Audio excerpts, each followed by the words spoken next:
보내주시는 분들 중 추첨을 통해 햄버거 쿠폰 드리겠습니다. 주진우 라이브 돌발 퀴즈 내일 또 만나요.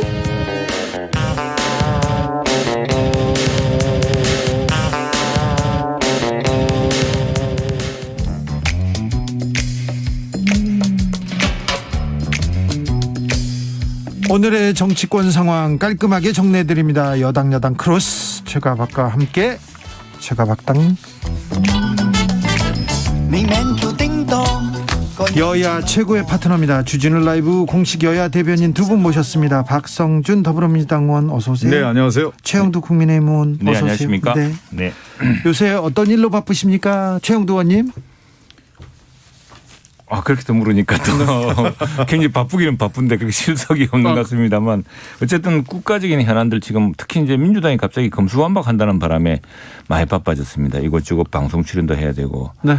예. 방송 출연은 그 전에도 많이 하셨잖아요. 아니, 또 없는 방송도 생기고 해서. 네. 저는 요즘 바쁜 게 서울시당 그 공천 심사위원이에요. 네.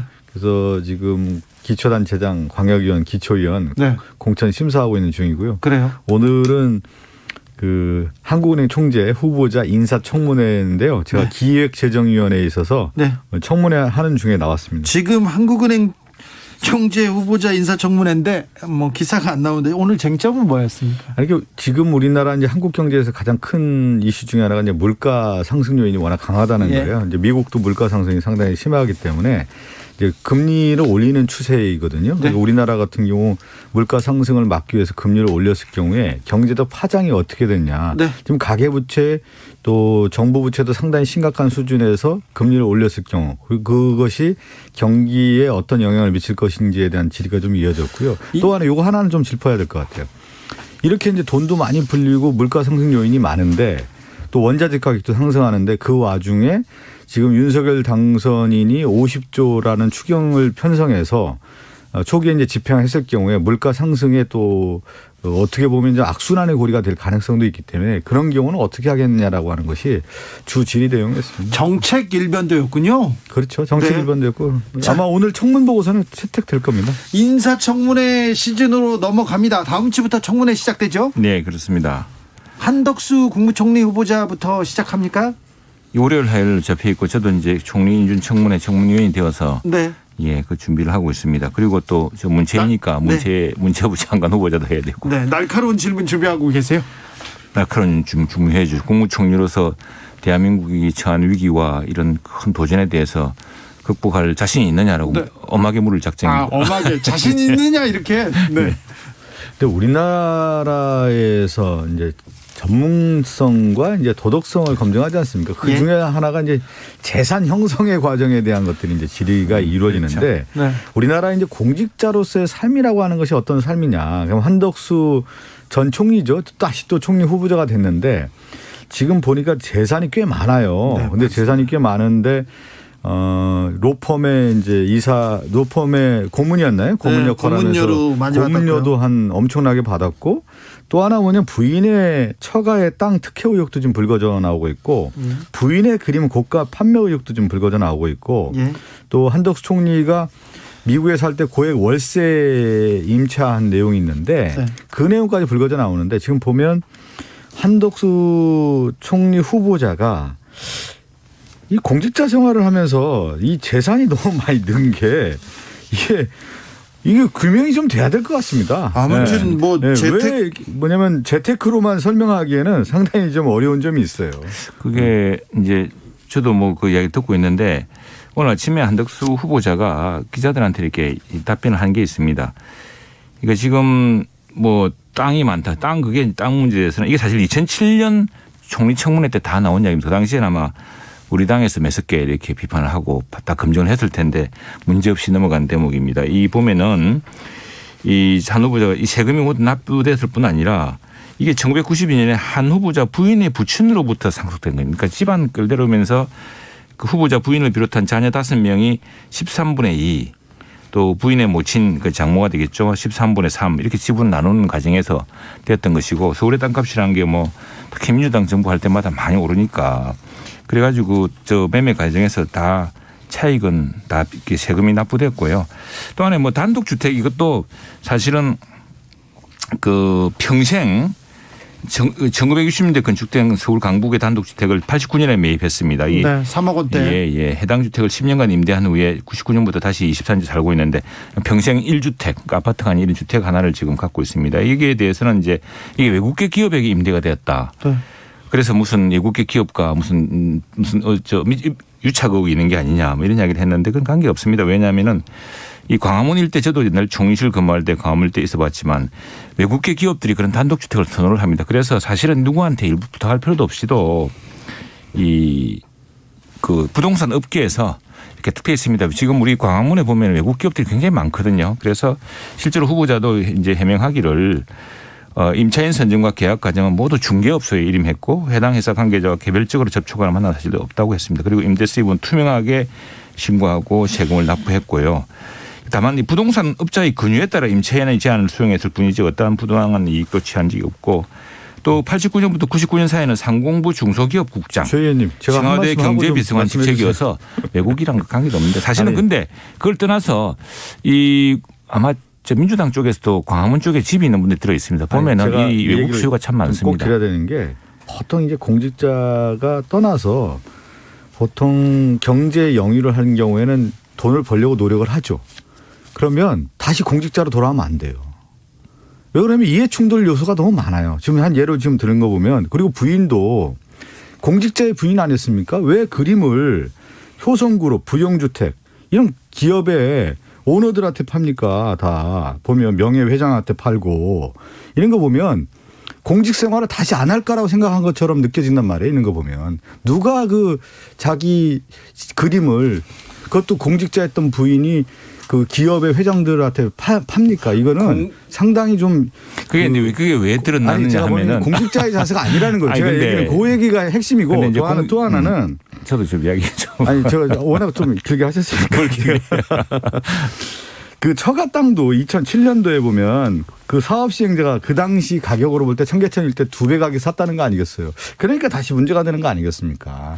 그래서 50억 차익을 누렸다고 하는 거니까 재산이 왜 이렇게 이게 이제 급속도로 증가하냐 청문회 때 이거예요. 이제 하나하나 공직자의 삶이라는 하겠지만 것은 경제적 삶과는 좀 다른 거 아니겠습니까. 그러니까 이게 이제 처가로부터 물려받은 것도 있을 테고 뭐 그런 걸 텐데 그리고 또 하나는 이제 이런 사실들이 왜 낱낱이 드러나냐면 세금 납부를 했기 때문에 낱낱이 드러나는 겁니다. 그래서 이 세금 납부를 통해서 그것이 정당한 세금을 했네. 우리 주로 문제되는 것은 네. 그 정당한 세금을 안 내고 뭐 네. 이랬다든가 이런 게 문제 안 되겠습니까? 알겠습니다. 박성준 의원님 네. 매섭게 몰아붙이는데 부러워서 그런 거 아닙니까? 아니 그렇지는 않아요. 왜 그러냐면 우리가 이제 공적인 삶과 사적인 삶에 있어서 그걸 좀 구분할 필요가 있는데 근데 공직자를 만약에- 떠났을 경우에 맞아요. 경제적인 어떤 삶을 위해서 돈을 벌고 이런 건 뭐 충분히 하는데 그랬을 경우에는 거기서 끝나는 것이지 다시 그 돈을 벌고 다시 또 공직자로 와가지고 그 삶이 왜 그러면 그 당시에 이 사람들과 관계가 대부분 이해충돌 요소가 많아요. 그래서 그렇죠. 그걸 좀 끊어줄 필요가 있는 것이죠. 그래서 저는 이제 왜 그 다시 돌아왔느냐를 물어볼 참입니다. 좋습니다. 꼭 질의해 물어보세요. 주세요. 왜 네. 돌아옵니까? 그리고 예. 공직자로서 영향력이 없다면 그리고 공직자로 이제 돌아올 생각이 없었다면 그렇게 그림을 이제 비싸게 사셨을까? 이제 사실 절대 안 아니 그렇죠. 그렇지는 않죠. 네. 그 그림도 이분이 부인도 서울대 미대 나오시고 오랫동안 그림 하신다는데 공직을 있는 바람에 작품 활동을 했는데 작품을 이제 그 매매할 기회가 없었던 것이고 그리고 그것도 세금도 거의 절반쯤 냅니다. 그 비싸게 냅니다. 비싸게 팔았어요. 알겠습니다. 그리고 또 하나 더 문제. 아까 왜 그냥 사실 오셨습니까? 네 물어볼 참입니다. 네. 왜 그러냐니까 지금 사실은 우리가 잊고 있는데 이 정권 교체이기 때문에 잊고 있는데 퍼펙트 스톰이 몰려오고 있다 그럽니다. 물가 지금 뛰고 그렇죠. 있죠. 예. 예. 예. 자원이 예. 심각합니다. 걱정해요. 예. 예. 그걸 헤쳐나갈 능력이 있느냐 이걸 내 엄중히 따르지 못. 알겠습니다. 그리고 저희들 주라 청취자들이 다 모여가지고 최영도 의원님이 어떤 질문을 하는지 막 응원하고 이 질문도 해주세요 이렇게 그렇게 해주세요. 하겠습니다. 제가 다 따져 묻겠습니다. 네, 왜 돌아오셨냐고 꼭 질의 중요한 좀 해주세요. 질문입니다. 네. 왜 그 제안을 받아들였냐고 물어보겠습니다. 조성빈님께서 자본주의 국가에서 재산 많은 게 흠은 아니지만 어떠한 경로로 재산 축적했는지 그렇습니다. 그럼요. 공직적으로서 예. 따져야 됩니다. 네. 인신 공격 말고 팩트에 대한 송곳 검증 그렇습니다. 여야 의원님들 예. 부탁드립니다. 최영도 의원님 일단 보내겠습니다. 우리 주라 특파원으로 보내겠습니다. 야 기대됩니다. 그런데 지금 한덕수 총리 후보자가 문제가 아닙니다. 그렇죠. 예. 지금 정호영 보건복지부 장관 후보자 의혹 때문에 나머지는 다 지금 뒤에 좀 어떻게 보이지 않아요. 자, 정호영 장관 후보자 뭐가 문제입니까? 저는 우리 사회에서 가장 큰 이슈가 뭐냐면 전 국민 이슈라는 게 있어요. 전 국민. 모든 국민에 해당되는 게 뭐냐면 입시 비리 문제예요. 교육 문제. 그래도 교육 중에서 입시 문제입니다. 네. 그리고 또 하나가 뭐냐면 병역 문제고 그다음에 부동산 문제인데 지금 이 정호영 보건복지부 장관은 어쨌든 법적인 영역을 떠나서 지금까지 나온 내용을 보면 국민적 시선으로 볼 때 비리 의혹의 당사자다. 그러니까 예를 들면 경북대 병원 부원장 원장 할 때 그 아들 딸들이 어쨌든 편입학으로 들어오지 않습니까? 네. 그 부분이 이제 명확하지 않다라고 하는 의혹 제기가 있는 거고 또 아들에 대한 병역 문제도 병원장 있을 때 그런 문제가 있었던 거 아니겠습니까? 그런데 불법은 없었다. 사태는 아니다. 제가 볼 때 그러면 불법이 없다고 하면은 지금 검사들이 지금 얘기한 것처럼 다 수사 대상이 되는 거예요. 이 문제를 다 수사해야 되는 거 아니겠습니까? 만약에 고발이 이어지지 않겠어요. 추후에 시민단체가 뭐든 그럼 다 조사를 해야 되는 것이죠. 최영도 의원님. 예. 예, 이 참 뜻밖의 사실이 드러나서 아마 당혹스러운데 네. 이분 원래 발탁한 것은 무슨 후보 당선인도 이제 부인했지만 무슨 이 개인적 인연 때문이 아니었습니다. 우리가 아시다시피 2020년에 이 대구가 완전히 그 코로나19에 직격탄을 맞았습니다. 그래서 당시에 민주당 당 지도부에서는 대구를 봉쇄해야 된다 그랬다가 막 또 큰 사단이 나서 사과하고 한 일이 있었는데 예. 그 시기에 이 경북대 병원장이었지 않습니까? 그 경북대 병원장으로서 그 이제 진료센터를 만들고 해서 대구가 다시 일상으로 돌아오는데 그 기여를 했고 그래서 지금 우리가 팬데믹이 이제 끝나가는 엔데믹 시대라고 그러지만 다시 재발할 수도 있고 이 경험을 온전해서 다시는 이렇게 큰 위기에 직면하지 않도록 그 위기를 슬기롭게 넘기도록 하는 게 중요하다고 생각해서 이제 이분을 발탁하신 것 같은데 근데 뭐 국민들이 잣대가 워낙 엄중합니다. 그리고 그렇죠. 또 하나는 예. 그래서 우리가 이제 그 교과서가 생겼어요. 조국 그렇죠.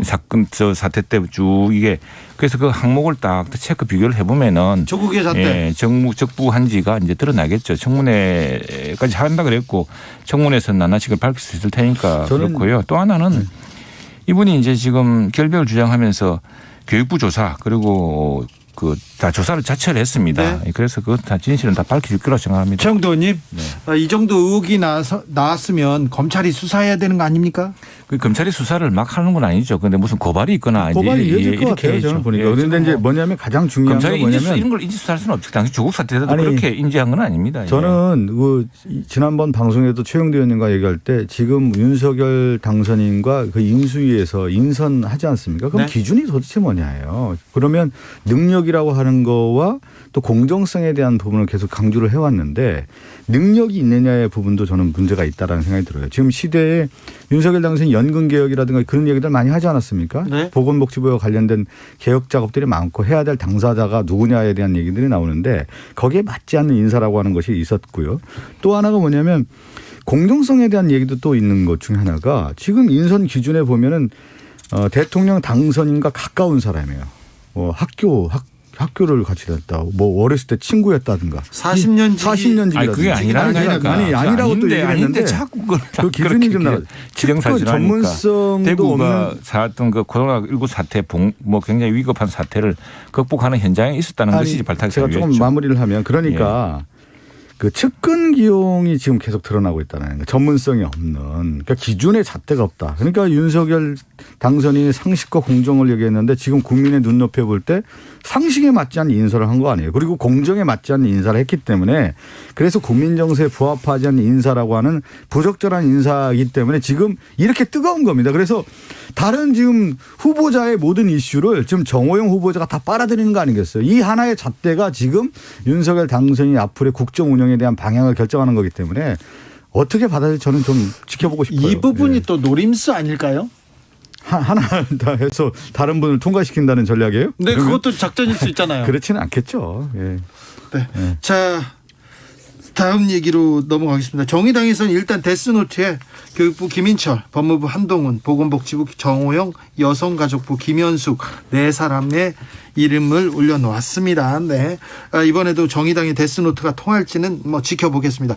하성준 의원님, 예. 무엇보다도 지금 검찰 수사권 폐지 법안 이 검찰 부분이 수사권 폐지가 아니고요. 수사 기소 분리라고 하는 부분을 가지고 얘기를 해야죠. 이제 또 아니 제가 늘 얘기했고 네. 그것은 몇십 년 동안 이루어왔던 검수완박이랍니다. 그 작업들이었고 그것은 반드시 역사에서 지금 시점에 해야 된다라는 어떤 소명이 있는 것이죠. 네. 최영도 의원님. 그래서 좀 이제 지나쳐도 너무 지나쳤다 생각이 듭니다. 민주당도 조금 아차 싶은 생각이 들어서 이제 말씀을 조금 바꾸시는데 이 검수완박이라고 외쳤던 사람들이 바로 민주당 아닙니까? 그게 이제 기소와 수사를 분리하고 검찰은 기소를 주로 담당하고 경찰은 수사를 주로 담당하는 네. 것이지 그 수사는 기소를 전제로 하는 수사는 겁니다. 최영도 의원님. 네네. 사회부 기자 하셨죠. 법조기도 오래 했고. 법조 기자 몇 년에 하셨어요? 저 90년대 초에 했죠. 90년대 초에 예. 저는 2000년대 초에 했으니까 예, 90년대 초에도 검찰 개혁, 수사 기소 분리 그 얘기는 나왔습니다. 그랬죠. 네. 예. 그래서 최영도 의원님 찬성했어요. 무슨 아니 그러니까 물론 이제 그건 기본으로 지금 돼 수사 기소 있습니다. 분리 찬성합니다. 됐고 윤석열 당선인도 그 말씀하시기를 수사 기소 수사는 검찰의 수사는 아주 정말 경찰이 왜냐하면 아직 경찰이 그 국수본이 만들어졌습니다만 전국 단위의 동일한 이런 수사 체계가 없었습니다. 그러다 네. 보니까 아무래도 검찰이 일선에서 좀 흔들릴 수가 있고 그랬는데 검찰은 그동안 검사 동일체를 통해서 전국 단위 모범과 규범이 있습니다. 그러니까 그학을 상대본 경험이 있죠. 그래서 네. 그런 것들 때문에 이제 검찰은 지금 일부 그것도 이 정부에서 조국 민정수석이 있을 때 당시에 논란 끝에 민주당과 이야기 있었지만 대부분 수사는 경찰이 한다. 그래서 검찰의 권한이 많이 줄어들었습니다. 예, 하는데 많이 줄었죠. 다만 그 6대 범죄에 관해서는 검찰이 수사권 왜냐하면 그건 기소를 담당해야 되고 그러니까 검사는 기소를 하거든 해야 되거든요. 그런데 기소는 수사와 연결되어 있습니다. 기소를 하는데 이 증거 채택이라든가 또는 인권 보호의 문제라든가 이런 것들 예컨대 저 박충철 사건 같은 경우도 그 공안 경찰에서 그랬던 것을 검찰이 이제 나중에 기소를 하기 위해서 수사를 하기 보니까 그 고문치사 드러나지 않았습니까? 그런 것처럼 그래서 그걸 딱 잘라 분리할 수가 없습니다. 그래서 기소를 전제하지 않은 수사도 무의미한 것이고 다 연결되어 있기 때문에 그래서 어제 국회 법사위에서 법원 행정처가 이거 자르듯이 탁 자를 수가 없는 대목이다. 큰 혼란이 있고 그 피해를 큰 경제 사건에 의한 국민들이 보게 되고 당장 공정거래위원회나 금융위원회에는 고발 사건을 지금 담당할 기관이 사라지는 문제가 생깁니다. 그럼 우리 헌법에는 뭐냐면 모든 국민은 법 앞에 평등하다는 거 아니겠어요? 근데 법 앞에 평등하지 않은 부분도 있다라는 거예요. 그것이 이제 하나가 뭐냐면 검찰의 그 권한이 과도한 권한 집중에 의해서 오히려 취해복권적인 부분들이 있다. 그래서 검찰의 과도한 권력을 나눠주는 것이 민주주의의 기본 원리라는 거예요. 그것이 봤더니 수사 기소에 불리는 거고 헌법에 이제 영장 청구권이 이제 검사가 할 수 있지 않겠습니까? 그렇게 나와 있는 건데 그동안에 이 헌법의 기준을 가지고 수사 지휘권, 수사 기소권 모든 권한을 다 가질 수 있다. 독점적 권한을 갖고 있다. 이렇게 해석됐는데 그렇지가 않다는 거 아니겠습니까? 가장 중요한 것은 국민의 기본권인 인권을 강화하는 측면에서 수사 기소의 방향을 정한 거거든요. 그것이 그래서 최영도 의원님도 90년대 얘기했지만 90년대 이후부터 이미 수사기소를 분리라고 하는 것은 절대 명제했던 거거든요. 그것이 왜 안 됐냐면 검찰의 기득권이 워낙 강하다 보니까 정치 집단화됐어요. 요즘에 보면요. 그 권리를 지키기 위해서 어떻게 보면 정치 행위까지 요즘 하고 있는 모습이기 때문에 이래서는 안 된다라고 하는 것이 국민들이 바라볼 때 이제는 수사기소를 분리해서 권한에 대한 어떤 분산을 통해서 국민의 인권 보호로 가야 된다라고 하는 것이 지금의 가치 아니겠습니까? 그게 이제 걱정이 뭐냐면은 과유불급 교각사루 같은 건데 지금 우리 헌법 체계는 검찰이 수사 전체를 주재하는 그 지위로 구성되어 있습니다. 그래서 그리고 지금 그 경찰대학에서 나온 치안논총이라는 논문이 있는데 거기서 이제 조사를 했어요. 그 논문들은 경찰의 수사권을 더 강화시키려고 하는 것이었거든요. 그러니까 지금 두 가지 논란이 서로 혼재되어 있는데 수사권 조정은 했습니다.